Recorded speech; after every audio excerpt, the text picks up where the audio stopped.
Mario of Lende, happy birthday, Dahu. Ang init ng hapon.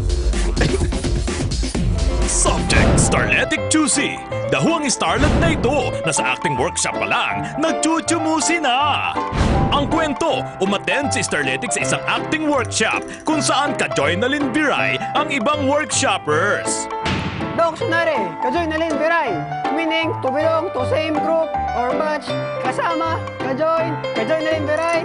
Bow!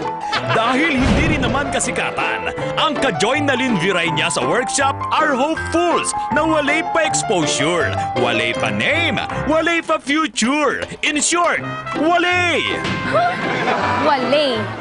During the break, bet sana ng mga ka-workshoppers na magpa-picture kay Starlet na kahit na paano ay nasilayan na sa camera. Pero lo and behold, super mega kadedmahan ng taon si Starletic na parang walang narinig at tumabi lang sa mood Raquels niya. Ang nakakaloka, may nakarinig sa sinesong ni mood Raquel kay Starlet.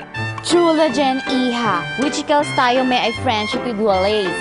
We only friendship with Haves. Ano rating nyo? Rated EP as if I poor in Tagalog, mata pobre. Pak! Dahu ang mapag-juicy na Starlilet. Hindi siya totoong royalty, pero may matinding gulat ang apelyido niya. Yun na!